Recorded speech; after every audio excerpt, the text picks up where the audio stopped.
MoglingBio. So what is our goal, our mission? We want to achieve healthy aging by stem cell and immune system rejuvenation, and we want to achieve that by targeting the hyperactivity of CDC42.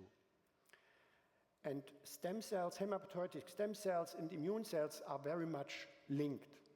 However, if you forget everything from what I'm talking today, please, I want that you stick and have that image in your brain, in your memory, because we want to put things into order in the cells. You can imagine if you want to get a book in a library, which is all in order on the left-hand side, this is the situation of young cells. You know, that row, that shelf, you find the book, go home, all fine. On the right-hand side, you see the image of a picture which resembles an old cell which got out of order. And you all are under this, have these experiences. You want to get a certain paper, journal, book, and it takes ages until you find it if everything is a mess. And this is what happens in older cells. The hematopoietic stem cells are the basis of all our blood cells, also including our immune cells, and that's the link between the two. Here you have pictures, immune staining of young hematopoietic stem cells in the upper part and old hematopoietic stem cells in the lower part. And I think you can easily recognize that in the upper part, the proteins are very well organized. They are polar distributed within the cells. And what our scientists found out is if they age these cells, then they lose completely this polarity in the cells. And this is not only true for the hematopoietic stem cells, but also for the immune cells. On the left-hand side, you see the very polar distributed proteins in T cells. And on the left and the right-hand side, you see that they lose polarity when they age. And we can even quantify that and measure the percentage of polarity between young and old cells. Now, what is our target? The aging of the cells and the loss of polarity has to do with an increase of activity of CDC42. On the right-hand side, you see a Western blot where you clearly see that CDC42 GTP, which is the active form, is hyperactive in old and normal active in young cells. And what is now the consequence thereof? So CDC42 GTP is an central mechanism which has a lot of effects and organizes the cytoskeleton reorganization, migration, and cell order. If this is hyperactive, this is just influencing all these different functions. And our approach is that we want to hinder that GTP CDC42 is built by casein, which is a CDC42 inhibitor and is our research molecule. And what is the consequence if we treat hematopoietic stem cells that have lost their polarity and treat them with casein? And I think you can all appreciate in the lower line that you can clearly see that we gain the repolarization of these old hematopoietic stem cells, which is then the basis of a better function of these cells. So now what is let's say, the link to the immune system if we repolarize the hematopoietic stem cells and the immune cells? Aging results in a more myeloid and a less lymphoid cell ratio, leading to a reduced immune function. And with the treatment and the repolarization with CDC42 antagonists, we restore the proper lymphoid reconstitution. And we could show that, just as an example, that this leads, for example, to a much better vaccination response in elderly people if they had been in elderly animals if they had been pre-treated with CDC42 inhibitor.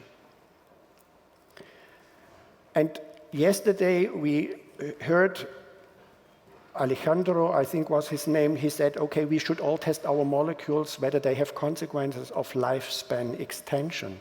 And I think and here you can clearly see that with casein, our research molecule, if we treat old but otherwise healthy mice with over a week with casein, that we have an increase of their lifespan of about 15%. In addition, we could clearly show on the right lower part that the biological age of these mice improved, and we could also reset the epigenetic clock. We had a discussion today what should be a profile of a molecule or an approach if it should really be anti-aging, so an anti-aging centered drug or molecule. I think you would all agree that if such a drug would only address one of the hallmarks of aging, the likelihood that this would at the end influence, let's say, aging overall is very low. Now, we believe that the CDC42 hyperactivity, which causes the disorder in these cells, is one of the key mechanisms that has promise to address not all, but almost all of the hallmarks of aging. And that's the beauty of our approach, because we believe that our CDC42 inhibitors have this potential.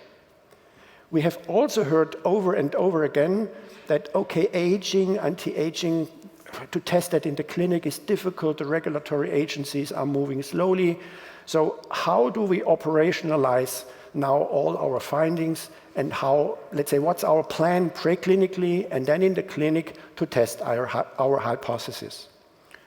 And based on the effects on the immune cell aging, we want to test the rejuvenation effect on the immune system to provide survival benefits in difficult to treat cancers. Now, how should that take place? We know that when our immune system ages, that we have an, let's say, over-pronounced effect of the suppressor cells. And let's say the activity, the fighting part of the immune system is less effective. And with our rejuvenation approach, we want to restore the balance and by that help our immune system fight cancer.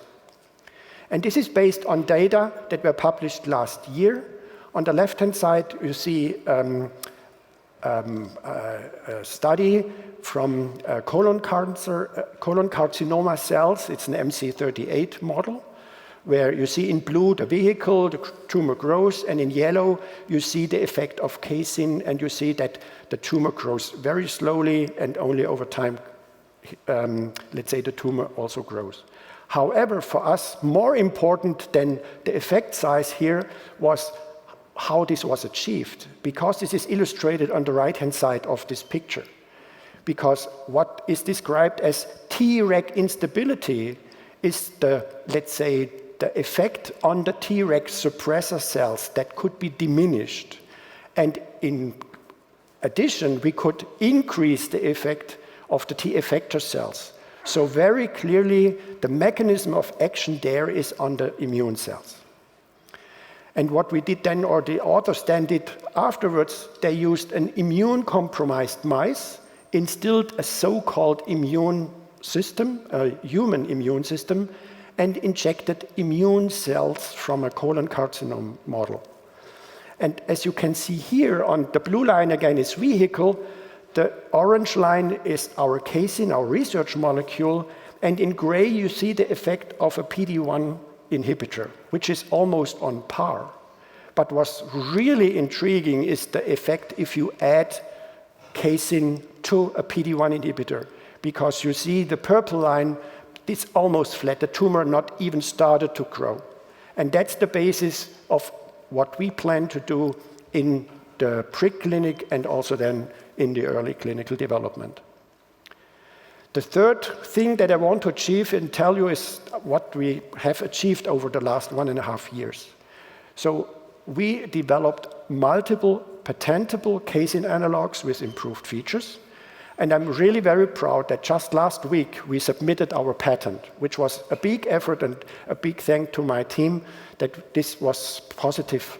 And what really even, let's say, increased our enthusiasm is that the surrogate parameter for an effect of our molecule, which is the repolarization of hematopoietic stem cells, could be shown with our new molecules and even with lower concentrations.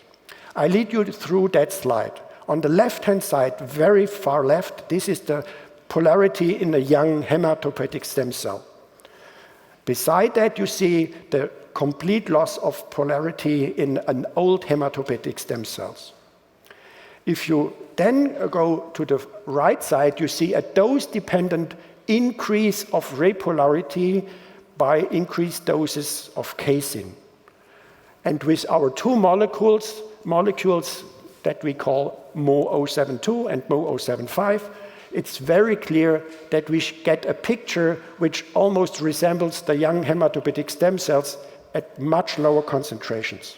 That was really, for us, the moment, because this is a surrogate parameter that all what has been published of functional potential opportunities with our research molecule is also embedded in our new molecules.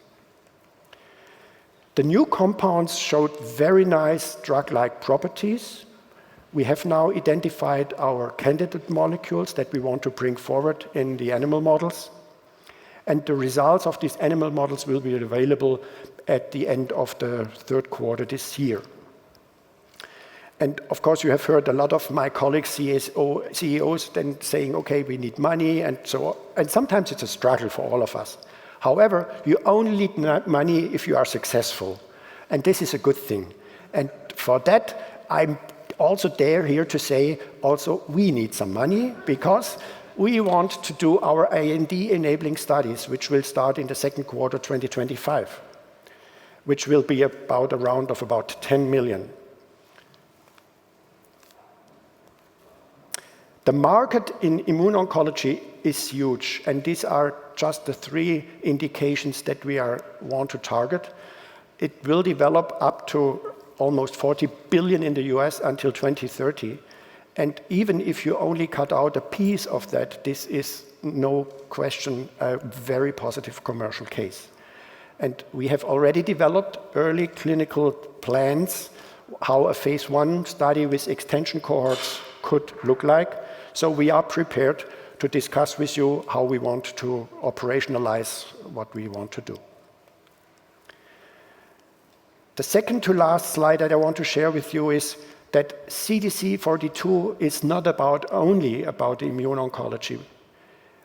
For reasons that I think you can all understand, I cannot share with you all the details, but we have, based on the central mechanism of action of our approach, many other opportunities, and we are currently running in our own labs or with collaborators studies to broaden the scientific evidence and the biological evidence that this is something that we can bring forward also in completely different disease entities. And I want to stop with that slide, which repeats our mission. And I promised you that with my, let's say, my last goal would be to lift the secret about our little bit strange name, MoglingBio. I started off in saying, okay, we want to put things in order. And I believe you would all agree that if somebody suffers from Alzheimer's disease, things are not in order. One of the earliest symptoms of Alzheimer's disease is that people don't name certain items correctly. Either they invent new names, or they misspell names, or they change letters in a name. And a close relative of one of my co-founders suffers from Alzheimer's disease. They live together in one house, and they have a dog. The dog's name is Mowgli, according to the figure from the Jungle Book. And the close relative started to misname the dog all the time Mogling instead of Mowgli. And we said, isn't this a very nice analog to what we want to achieve? We want to restore the order, and that was the reason why we selected this name. Thanks for your attention, and I'm happy to take questions.